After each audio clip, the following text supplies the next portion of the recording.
Hum, hum.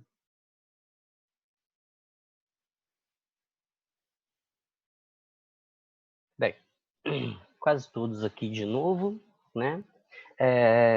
Pessoal, então, como eu estava falando para vocês, o trabalho da antropologia é muito legal. Ele é muito interessante. Por quê? Porque ele vem falando, né, com relação ao estudo das sociedades. Então, para um antropólogo, muitas vezes entender uma sociedade não é necessariamente ou somente ele ficar em cima de livros. Muitas vezes ele precisa da parte prática. Então, muitos antropólogos acabam tendo que ir para algumas comunidades e viver lá por meses, né? Às vezes até mesmo alguns anos, para ele vivenciar o que aquela sociedade vivencia, para ele entender como que é aquela sociedade, tá? Então, assim, o trabalho da antropologia é muito legal, né? Você entender, poxa, é muito fácil eu criticar um determinado povo, mas como que eles vivem? Como que eles pensam? De que maneira que eles agem? O que que é interessante para eles? O que que é relevante? Então, o ato de você ir até uma comunidade e viver por um tempo ali com aquela comunidade é muito interessante, é muito gratificante, né? E para eu conhecer uma sociedade de verdade, eu tenho que vivenciar o que eles vivenciam, né? Eu tenho que vivenciar aí o que eles estão vivenciando, né? Poxa, como que eu vou entender um povo se eu não estiver ali no dia a dia com eles? É necessário isso. Então é muito interessante esse ato aí para você compreender o próximo, tá? Bem, aqui nós temos um outro texto falando sobre cultura ou civilização. Isso daqui eu deixo para vocês depois lerem, né? É um textinho do José Luiz dos Santos, tá? Depois vocês deem uma lida aí para entender o que seria cultura, civilização, essa ideia. Etnocentrismo, ocidentalismo e modernidade. Então temos lá o período da colonização, foi um período de domínio colonial, né? Domínio cultural, perdão. Foi um período de domínio cultural. Então tínhamos que estar dominando, né, os outros povos, né, os europeus tinham que dominar os outros povos culturalmente. Era necessário isso para eles mostrarem que o seu Deus era o correto, que o seu jeito de viver era correto e que dos povos indígenas, que os povos africanos e até mesmo asiáticos era errado. Essa era a ideia deles. Então, o domínio cultural. Então, temos lá, ó, instituições, visões de mundo, modo de vida e valores, né? E temos aí a imposição cultural, a civilização, né? O que que os europeus fazem com os indígenas? Os seus deuses são errados, o nosso Deus é o correto, né? Aí eles foram lá, né, colocaram uma cruz, fizeram a primeira missa, tem toda uma simbologia. E aí foram aos poucos convertendo os indígenas à crença religiosa deles, né? Então tudo isso é uma imposição cultural que vem acontecendo. Aí fala que os indígenas não podem andar nus, eles têm que colocar roupa, né? Poxa, o índio não tinha essa malícia, né, de ter que usar roupa, né? Mas para o europeu aquilo ali era uma cultura errada, eles tinham que usar roupa, ou seja, isso é uma imposição cultural. Bem, temos aí, ó, RIs são revoluções industriais, que aí vai falar da primeira, da segunda, tá bem? Então, as revoluções industriais fazem com que o capitalismo, né, se fortifique, há uma padronização cultural. Né? Quando falamos em padronização cultural, quer dizer que nos dias de hoje, muitas das coisas que são consideradas corretas para um país é para todos. O que se consome em um país se consome em todos, né? O sonho de consumo, o desejo de alguma coisa de um jovem aqui no Brasil é o mesmo de um jovem nos Estados Unidos, é o mesmo de um jovem em algum país europeu, né? Vamos dar um exemplo aí, né? os iPhone da vida. Nossa, quando lança um iPhone novo, todo mundo quer. Quando falamos todo mundo, estamos dizendo o mundo, né? Como um todo mesmo quer. Então, isso é uma imposição cultural, sem dúvida alguma, tá? Onde instituições, visões de mundo, né, modos de vida e valores começam a ter alguns nortes aí, alguns princípios, tá? Essa imposição cultural é muito comum, né? Onde uma civilização tenta impor que a sua cultura é a correta sobre os demais. Falamos aí então da padronização cultural, toda essa padronização a ser considerada, né, mais ou menos homogênea, e aí surge, né, o self-made man, ou seja, o empreendedor. Né? O que seria um empreendedor? É o cara que vai ter aquela visão e vai fazer um negócio em larga escala para todo mundo consumir aquele produto. Tá? Isso é muito clássico da ideia capitalista. Tá? Pare para pensar. Né? Na atual conjuntura que estamos vivendo. Aquela pessoa que já tivesse uma ideia de trabalhar também com delivery, né? Saiu na frente. Porque agora, com os restaurantes, bares, tudo fechado, né? Aquele que já fazia delivery, ele já estava acostumado. Aqueles que não faziam tiveram que se adaptar a essa nova realidade. Tá?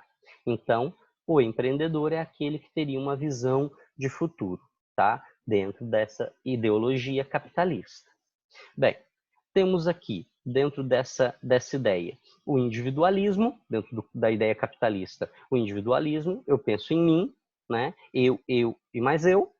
Eu penso no consumismo, né? Ter que comprar, e existem as resistências e adaptações aí das novas realidades. Então, se formos parar para pensar, essas aulas que estão tendo aqui, ó, agora, né?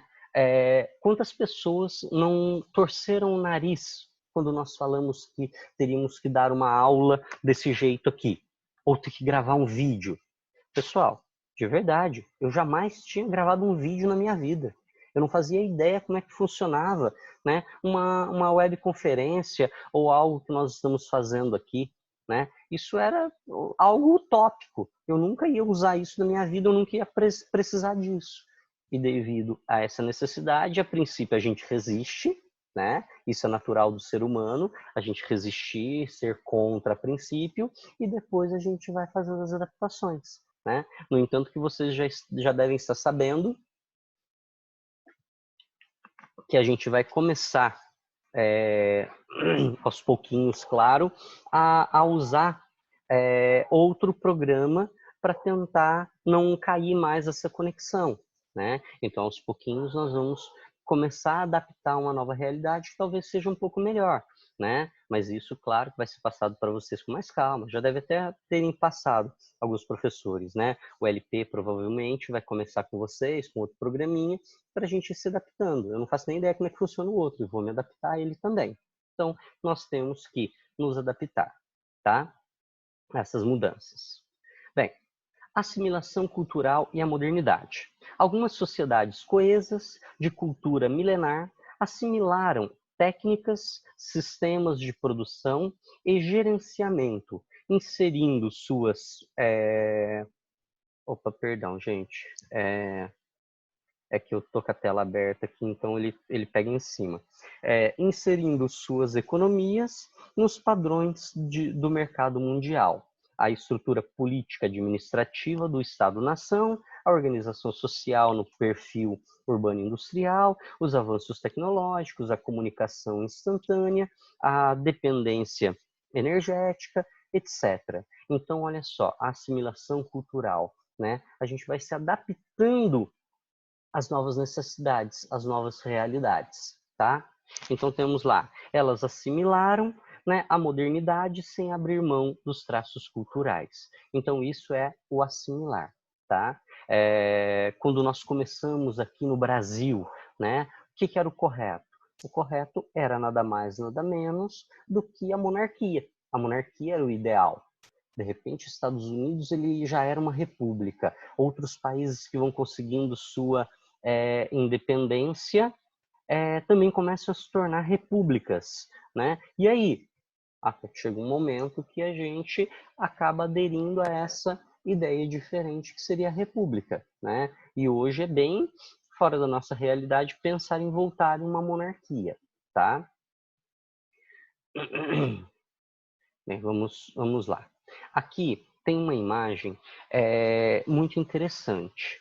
Essa imagem, ela vai falar sobre a eugenia, tá? O que é a eugenia? Isso aqui foi uma coisa que existiu em várias partes do mundo, inclusive no Brasil, que era a ideia do embranquecer a população.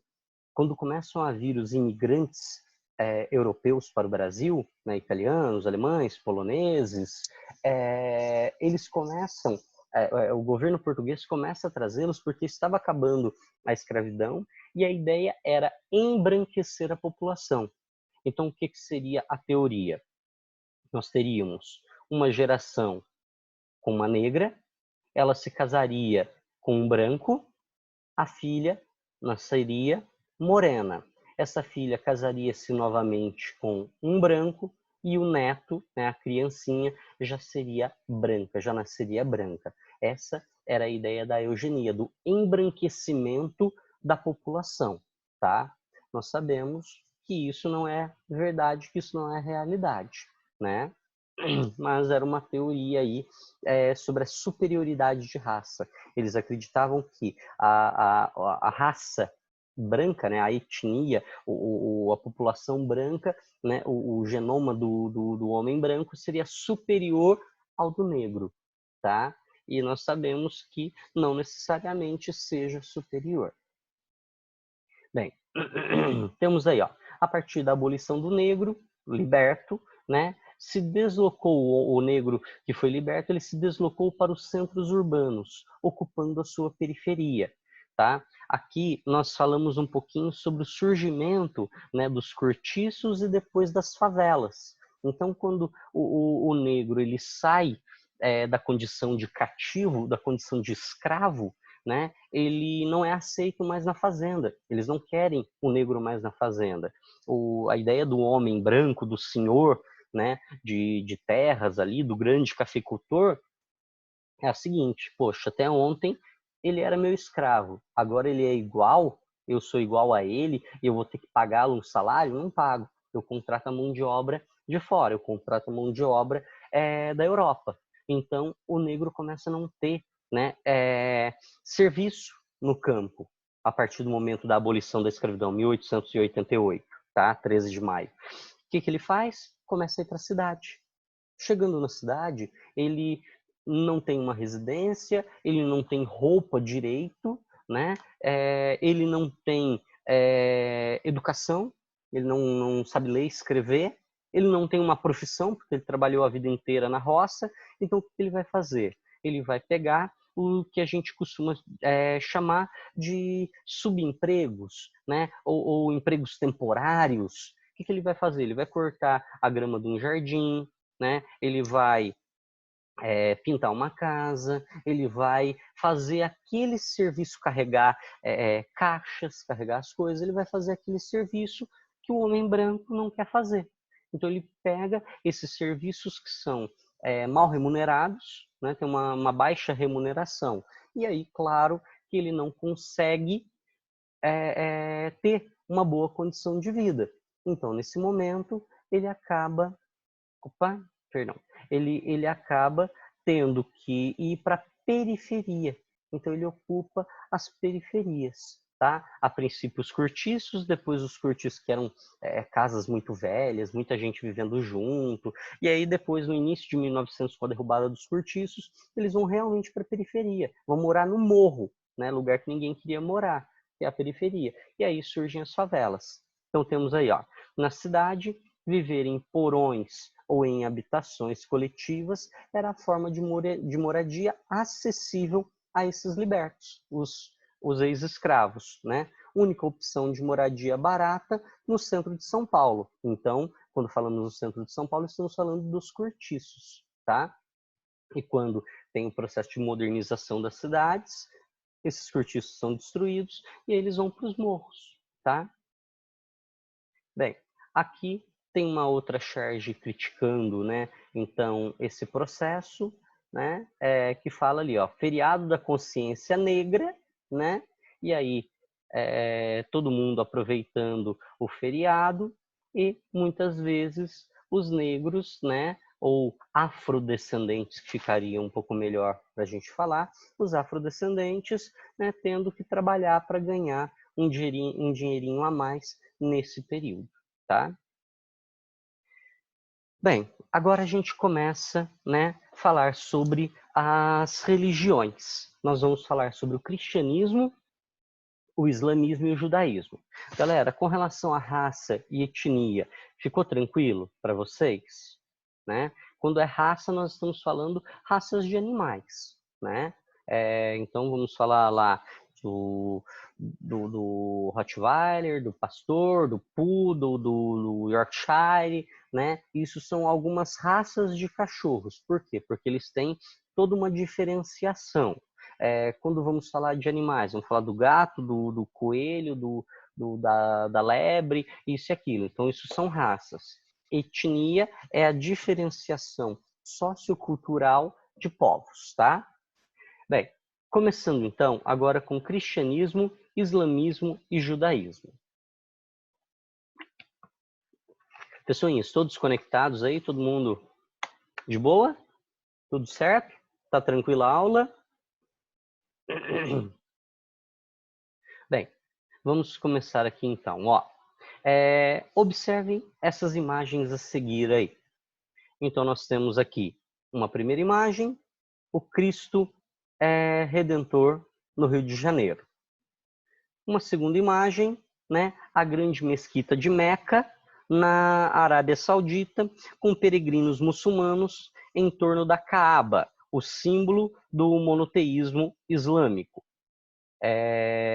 Em terceiro momento, fiéis diante do Muro das Lamentações em Jerusalém, judaísmo, né? Então eu falei aí para vocês dessas três, só que eu vou citar algumas outras religiões aqui, só para vocês terem essa ideia. Temos aqui estátua de Buda na Tailândia, hindus, né, hinduístas no rio Ganges, na Índia, e aí, né, vem as perguntas com relação a essas imagens aqui, né? Isso tudo são o quê? Centros culturais, né, turísticos, mas também são centros religiosos, né? Então, quando tem a imagem de Cristo ali, né? É claro que não é Cristo que está ali, óbvio, todo mundo sabe disso, né? Mas ele remete à crença cristã. Ele remete ao líder máximo dessa crença religiosa que foi Jesus Cristo, tá? Então, isso é um ponto. Aqui, quando falamos sobre a Caaba, né? Isso daqui é um ponto religioso onde todo muçulmano deve, se tiver saúde e condições financeiras, deve pelo menos uma vez na vida ir aqui para Caaba. Chegando lá, tem que dar 7 voltas em torno da Caaba, tem todo um culto religioso aí, né? A Caaba, todo mundo sabe, é essa caixa cúbica aí, e lá dentro tem um meteorito, né? Que simbolicamente ele era branco e veio a enegrecer por conta da maldade da humanidade, tá? Aqui, o Muro das Lamentações também é um ponto extremamente sagrado, né, para os judeus, mas aqui é interessante que não é só para os judeus, é para os judeus, para os muçulmanos e para os cristãos, tá? Por quê?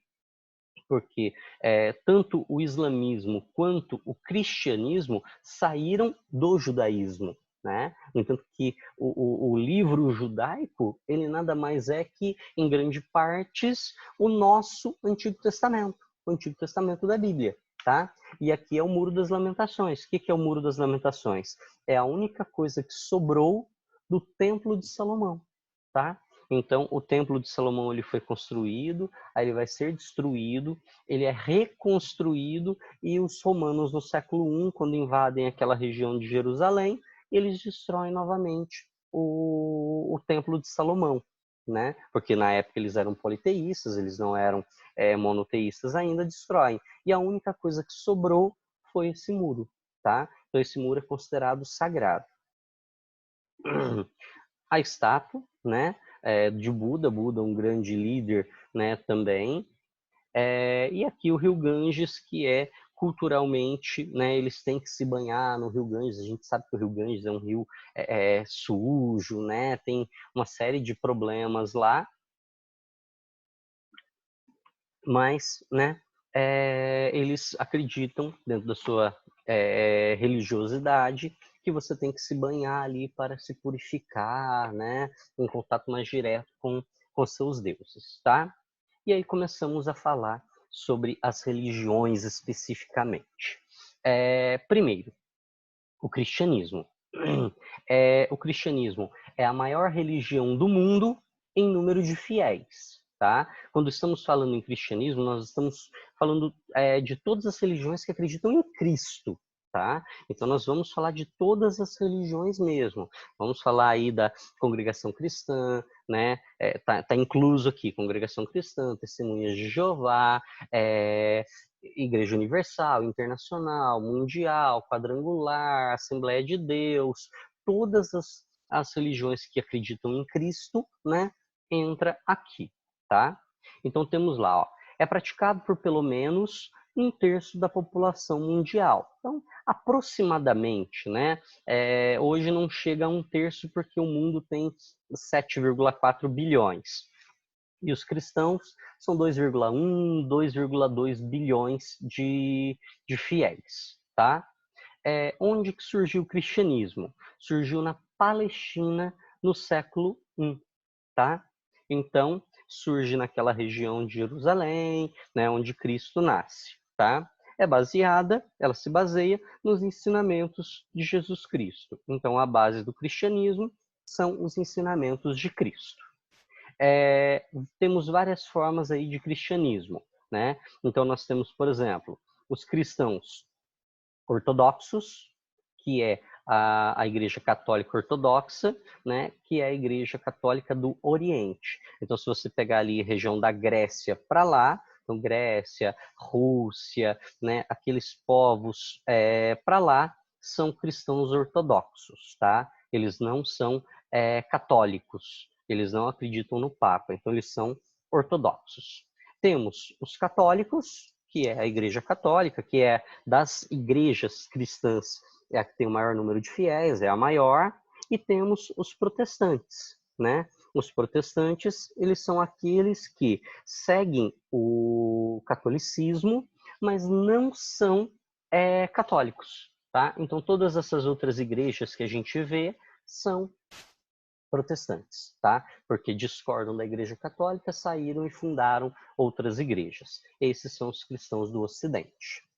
Aqui temos, né, o islamismo é a segunda maior religião do mundo, tá? Em número de fiéis. Eles têm 1,3, 1,4 bilhões de seguidores, cresce cerca de 15% ao ano. A estimativa é que em 2070, tá? Nós estamos em 2020, daqui a 50 anos, em 2070 seja a maior crença religiosa do mundo, é a que mais cresce. Foi fundada por Maomé há aproximadamente 1.400 anos atrás, né? Ela é fundada no ano 622, então tem 1.398 anos, tá? E foi fundada na Arábia Saudita. A maioria, né, encontra-se na Ásia e não no Oriente Médio, onde ela surgiu. Então, a grande maioria da população muçulmana está hoje na Ásia e não no Oriente Médio. Lembrando, o Oriente Médio também é uma parte da Ásia, tá? O Oriente Médio também é uma parte da Ásia, mas nós estamos falando mais para lá um pouco, é onde se concentra a maior parte dos muçulmanos. Por quê? Porque os países do Oriente Médio são países menos populosos, e os países para lá são mais populosos. Então, olha só, o país que tem o maior número de muçulmanos, né, de islâmicos, é a Indonésia, que tem 170 milhões, tá? São dados aproximados, por favor, tá? Segundo, o Paquistão, que tem 136 milhões. Terceiro, Bangladesh, 105 milhões. E quarto, a Índia, com 103 milhões de habitantes. Né? É possível que hoje a Índia já tenha até ultrapassado Bangladesh em número. Aí todos perguntam, nossa, mas a Índia não segue o hinduísmo? A maior parte dos indianos, mais de 800 milhões, seguem o hinduísmo, né? Mas muitos ali, principalmente na divisa com o Paquistão, divisa com Bangladesh ali, né? Eles vão seguir o islamismo, tá? Então é um número muito grande. Aí temos aí, ó, muçulmano, todo aquele que segue o islamismo, né? O que é islamismo? É monoteísta, né? Baseado no Corão ou Alcorão, né? Então, o muçulmano, o islâmico, é aquele que segue os ensinamentos de Mohammed ou Maomé, que é a mesma pessoa. Se vocês ouvirem falar em Mohammed, Mohamed ou Maomé, é o mesmo, tá? E o livro sagrado deles é chamado de Corão ou Alcorão, tá? Lembrando que o nosso é a Bíblia, o deles é o Alcorão, tá? Temos ali, ó, o termo Islã vem do árabe e significa submissão, né, ao desejo e à orientação de Deus. Ou seja, se eu me converti ao Islã, quer dizer que eu sou submisso à vontade de Deus, submisso à orientação de Deus. Eu vou seguir Deus. Para eles, Deus é chamado de Alá, né? Espaços sagrados pelos muçulmanos, né? O que é sagrado para eles? A cidade de Meca, que é onde tem a Caaba, Medina, que é onde Maomé foge de Meca e vai para Medina quando ele está sendo perseguido. Então lá a Medina chamava-se antes Iatrebe, e aí depois passa a ser chamado de Medina. Ou seja, Medina é a cidade do profeta. Essa é a tradução da palavra Medina. E Jerusalém, por quê? Porque lá que começa, né, a crença muçulmana, porque os muçulmanos nada mais eram antes do que também judeus. Então, lá no judaísmo, lá com Abraão, né, Abraão expulsa, né, um dos seus filhos para o deserto, e é dali que depois vão surgir os muçulmanos, tá? Temos aí, continuando, né? Todas são no Oriente Médio. Então, todas as cidades estão no Oriente Médio: Meca, Medina e Jerusalém. A fé islâmica possui 5 pilares. Quais são os 5 pilares do muçulmano? Todo muçulmano ele tem que seguir, tá? Esses 5 pilares aqui. Então, seria fé, a oração, o zakat, né, que seria o imposto de 2,5% do salário pessoal, o jejum e a peregrinação. Trocando em miúdos, né? O primeiro preceito aí. Alá é o único Deus, tá? E Maomé é o seu profeta. Isso é a fé. A oração, né? Você tem que rezar 5 vezes ao dia virado para Meca. Zakat, que seria o imposto, é dar esmolas. Então você tem que ajudar o próximo, segundo a crença dos muçulmanos. Jejum, né? Você deve jejuar no mês do Ramadã, tá? Então, no mês do Ramadã, você não pode comer durante a luz do dia. Você só come à noite, tá? Durante o dia, apenas uma água. Claro que crianças e pessoas enfermas estão liberados, idosos, tá? E a peregrinação, que seria a chamada Hajj, que é você ir pelo menos uma vez na vida a Meca se tiver dinheiro e condições financeiras para isso.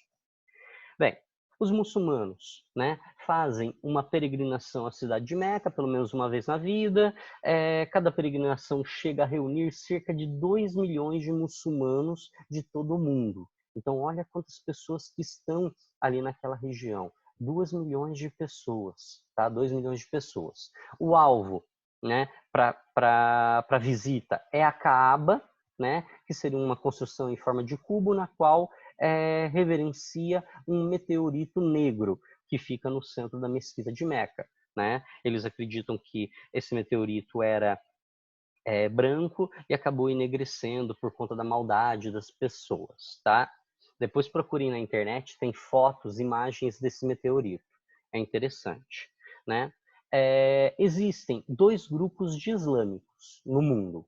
Existem os sunitas. Pessoal, por favor, são 2 grupos principais, mas aí existem subdivisões entre esses aqui, mas esses são os principais. Então, nós temos os sunitas, que corresponde a 90% dos muçulmanos, e existem os xiitas, né, que seriam aí seus 10% restantes, e a maioria deles, né, e eles são maioria em países como Irã e Iraque.